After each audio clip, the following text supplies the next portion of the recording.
क्या होगा जब अरावली पर्वतमाला पूरी तरीके से खत्म हो जाएगी? जैसा कि आप जानते हैं, सुप्रीम कोर्ट का एक केंद्र सरकार का और सुप्रीम कोर्ट का दावा है कि केवल 0.19% हिस्सा खनन योग्य है।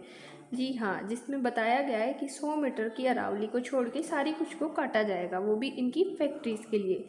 तो ये क्यों विवाद का मुद्दा है, इसकी पूरी क्या है, पूरा कॉन्सेप्ट क्या है, इसके बारे में हम बात करेंगे। तो government issue clarification on Aravalli orders says only 0.19% range eligible for mining, यानी कि खनन के लिए इतनी सी ही है।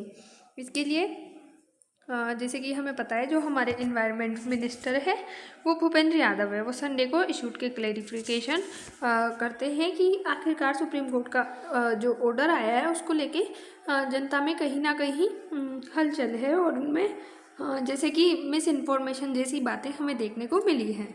तो आखिरकार पूरी न्यूज़ क्या है सॉरी, उसके बारे में हम बात करेंगे। क्या अरावली माइनिंग यानी कि खनन योग्य होने वाली है या फिर इसके पूरी का खनन हो रहा है? तो अरावली पर्वतमाला का परिचय एक बार हम देखें तो अरावली पर्वतमाला भारत की सबसे प्राचीन पर्वतमाला है, जो कि राजस्थान में है। उसी के साथ इसका विस्तार गुजरात से होता है राजस्थान, हरियाणा और दिल्ली में है। अनुमानित आयु इसकी लगभग 150 करोड़ वर्ष बताई गई है। ये क्षेत्र पर्यावरण संतुलन में महत्वपूर्ण भूमिका निभाता है।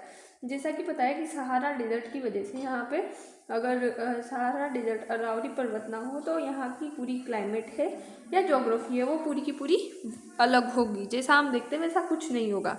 उसके साथ अरावली का पर्यावरणीय महत्व क्या है, तो ये भूजल संरक्षण, जल रिचार्ज में मदद करती है। रेगिस्तान की रोकथाम यानी कि जो थार का मरुस्थल है उसके फैलाव को ये रोकती है। यहाँ पे जैव विविधता है, जैसे कि वन्य जीव, आदिवासी समुदाय यहाँ निवास करते हैं। वायु की गुणवत्ता यानी कि जो दिल्ली एनसीआर है और आसपास के क्षेत्रों के लिए ये ग्रीन लंग्स है, यानी कि जैसे कि पता है कि हर एक इंसान के लिए जो शुद्ध वायु है वो लंग्स का काम करती है। ग्रीन टी ऑब्वियसली लंग्स का कार्य करती है, तो ये भी ग्रीन लंग्स है। अब बात करें कि विवाद की पृष्ठभूमि क्या है, तो राजस्थान, हरियाणा और दिल्ली क्षेत्र में लंबे समय से वैध व अवैध खनन होता रहा है। ये माइनिंग की सिचुएशन हमें इस वाले जो कार्यकाल में बहुत ज़्यादा देखने को मिली है विभिन्न क्षेत्रों में। राजस्थान के भी बहुत सारे क्षेत्रों में रेत, बजरी, इनकी अवैध खनन होता आ रहा है।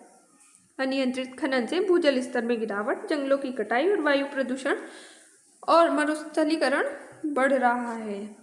इन खतरों को देखते हुए सुप्रीम कोर्ट ने समय समय पर खनन पर रोक और सख्त दिशा निर्देश जारी किए।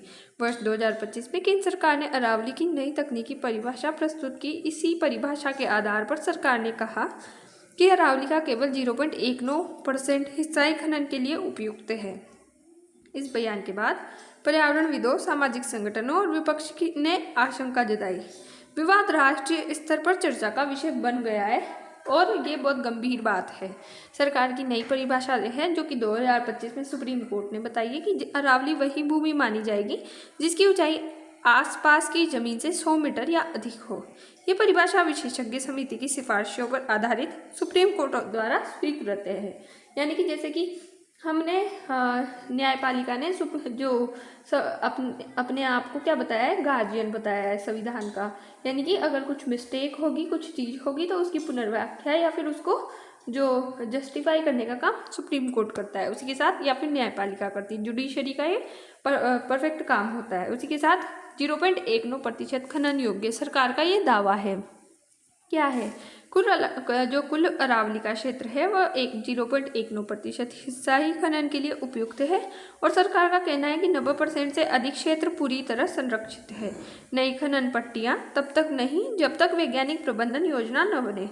पर्यावरण मंत्रालय का स्पष्टीकरण है कि संरक्षण में कोई ढील नहीं दी गई है। सरकार के तर्क है कि अगर गलत जानकारी फैलाई जा रही है तो नई परिभाषा से अवैध खनन की पहचान आसान होगी। पहले से मौजूद वैध खनन को ही सीमित दायरे में अनुमति और विकास और पर्यावरण के बीच संतुलित जरूरी है। विरोध और आलोचनाएं हैं कि पर्यावरणविदों और विपक्ष की आपत्तियां 100 मीटर की सीमा भ्रामक और तकनीकी है। कई महत्वपूर्ण पहाड़ियां इससे बाहर हो जाएगी। जैसे कि डर क्या है कि अरावली का बड़ा हिस्सा अरावली नहीं माना जाएगा, भविष्य में खनन और निर्माण आसान हो सकता है। पर्यावरणीय चिंताएं हैं कि भूजल स्तर गिरने की आशंका, धूल और प्रदूषण में वृद्धि, वन्यजीव आवास को खतरा, एनसीआर और आसपास के शहरों पर सीधा असर होगा। सुप्रीम कोर्ट की इसमें क्या भूमिका है? तो सुप्रीम कोर्ट ने नई परिभाषा को स्वीकार किया, लेकिन बिना वैज्ञानिक प्रबंधन योजना के नई खनन अनुमति नहीं दी है। अदालत का रुख है कि संरक्षण सर्वोपरि है। सरकार का पक्ष है कि केवल 0.19% खनन योग्य है, जबकि विरोध का पक्ष है कि परिभाषा से संरक्षण कमजोर होगा। और सरकार का पक्ष है कि 90% क्षेत्र सुरक्षित है, जबकि भविष्य में इसके दुरुपयोग की आशंका विपक्ष बता रहा है। वैज्ञानिक आधार देखें तो पर्यावरणीय जोखिम यहाँ हमें वैज्ञानिक आधार सरकार बता रही है, जबकि जो विरोधी पक्ष है उसका कहना है कि यहाँ पे पर्यावरण जोखिम हमें भविष्य में देखने को मिलेगा, क्योंकि गवर्नमेंट यहाँ पे क्या है, हमारे यहाँ संसदात्मक प्रणाली है, तो गवर्नमेंट ज़्यादातर स्थायित्व को जो है बल देती है, ना कि लॉन्ग टर्म की जो कंडीशंस है। यानी कि अगर गवर्नमेंट को सरकार में टिका रहना है तो वो टेलीविज़न बांटेगी, सस्ती रेवड़ियाँ बांटेगी। अगर वो स्थायित्व पे काम ना करे और अच्छी चीज़ों पे काम करे तो वो ऐसा कुछ नहीं करेगी। तो इस पूरी न्यूज़ का अरावली को लेके पूरा कंक्लूजन यही है कि ये विवाद केवल खनन नहीं, पर्यावरण बनाम विकास का प्रश्न है। अरावली भारत की परिस्थिति के लिए अत्यंत महत्वपूर्ण है। आवश्यकता है कि इसमें ट्रांसपेरेंसी हो, सख्त निगरानी हो और दीर्घकालिक संरक्षण नीतियाँ अपनाई जाए।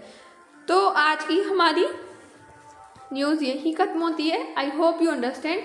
अरावली को या फिर हमारे किसी भी एरिया की जो जोग्राफिकल कंडीशंस है उनको चेंज करना एक बहुत बड़ी गलती है, क्योंकि ये शॉर्ट टर्म में तो जो है प्रॉफिट देगी, पर लॉन्ग टर्म में बहुत बड़े नुकसान हमें देखने को मिलेंगे आने वाली पीढ़ियों के लिए। तो आई होप यू अंडरस्टैंड। मिलते हैं नेक्स्ट वीडियो में, तब तक के लिए बाय। Thanks for watch.